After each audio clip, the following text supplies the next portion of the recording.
there guys, and welcome back. You know, as woodworkers, we're always on a quest to find a way to use up scraps. From the smallest piece to the largest junk piece, it's just what we do. We're always looking for a way to use it up. Today, I'm going to show you how to make some of these. Now, you may be asking, what is this? This would be a fire starter, and it's a great way to use up your extra shavings from your lathe. And I'm telling you, it's fantastic. It works, whether it be from your thickness planer, your lathe, your jointer planer, what have you. Save those chips up, and I'm going to walk you through how to make these fire starters.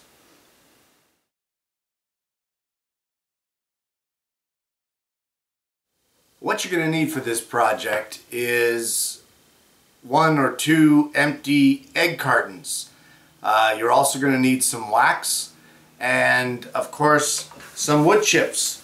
I've got a bunch of these chips that I saved from the lathe. I was testing some techniques, and I was trying to think of what I could do with these chips because they are perfectly dried, and that's when I came up with this. But either way, wood chips, egg carton, and some wax. I'll show you what to do with it.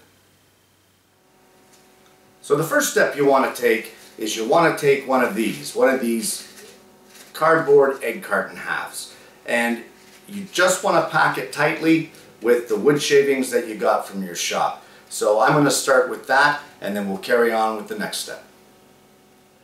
So what you want to do is you want to take your shavings and pack them into each one of these cavities from the lower half of the egg carton. Fill each one up good and tight, good and full, level with the top of the container. So what I've got is some of this wax, and I've used a cleaver to kind of shave it, and the only reason I've done that is just to make it so that it melts a little easier. It'll melt either way, but this will help it to melt just that much quicker. And I've got this cheapy little aluminum saucepan that I don't really care about. Its only purpose is to melt wax. So I've placed the shavings into that aluminum saucepan, and over here I've got a pot of water boiling. Once the pot of water comes to a boil, I'll use it as a double boiler effect and sit this saucepan in the water, and I'm going to melt all of the wax down till it's completely liquefied. So I'm going to get on to that, and then we'll move on to the next step. So you can see here that the water has come to a boil, and we're just going to take this aluminum saucepan, like I said, and just sit it right there. Now, I'm able to sit it in the water because it's just an aluminum pan, it's quite light. But I've got a wooden skewer here, and as the wax melts, I'm going to stir it through and make sure that it's completely liquid.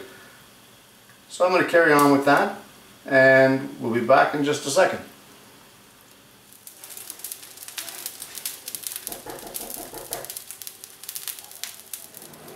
Alright, so we have the wax completely liquefied.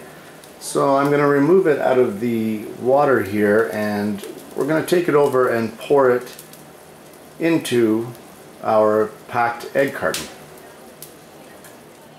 So you can see here that I have our egg carton that's packed with our wood shavings. I've sat it on a cookie sheet because, of course, this egg carton is not watertight, so some of the wax will leak out. So all you want to do is just slowly and gently pour the wax into the cavities of the egg carton. And what this does is it helps to solidify all of the wood shavings into the egg carton. Plus, it acts as a fuel when burning these fire starters. Any of the wax that's going to pour out the bottom of this fire starter afterwards onto the cookie sheet Of course, you can scrape that off and put it back in with the rest of your wax and use it at a later date. So you just want to make sure that you fill up all the areas, and then you want to let that cool. You can see on some of these cups down at the bottom here, the wax is starting to soak through. That's a good thing. That means you got coverage from top to bottom. Once this entire thing cools, all you need to do then is take it out to the bandsaw or the scroll saw and cut each individual compartment apart, and you'll have your fire starters.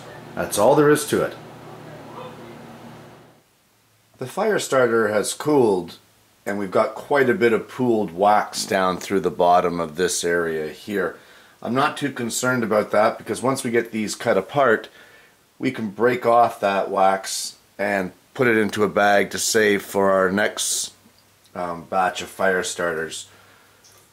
So you basically want to cut these apart into individual sections. Now, I have used a bandsaw to cut these apart, but today I'm going to be using the scroll saw.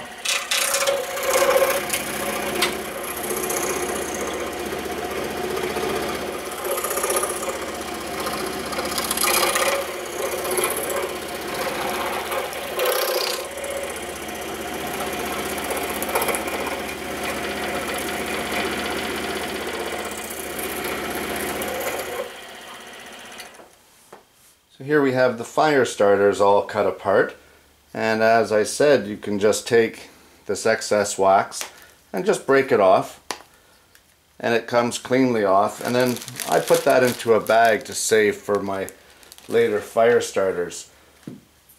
So break off all the excess wax and then take all of your fire starter cubes and put them in a Ziploc bag to keep them dry.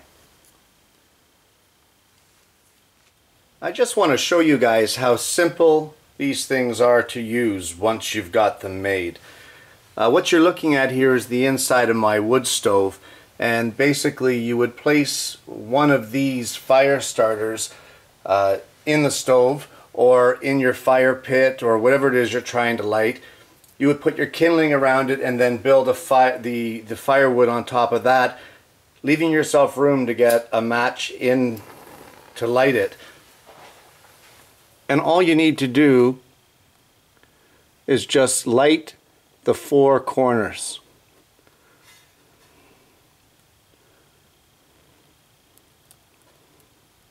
You have to excuse me trying not to get in the way here of the camera, but I'll try to get the four corners lit, and they do light rather easily. And just like that, that's it. I've timed these for burning, and on average the ones that I make burn for about 23 minutes. So it's kind of dependent on the type of wood you use and how tightly you pack it in there. So either way, guys, there you go.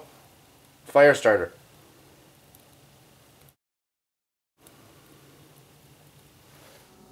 And there you have it. Fire starters made easy, using up regular stuff you'd already have around the house. Give it a try, guys. It works great at the cottage. It works great in your wood stove, starting a fire while camping. Keep them in a Ziploc bag, keep them dry. They're fantastic. The wax works as fuel. So give it a try. Thanks for watching, and I'll see you next week for another woodworking video.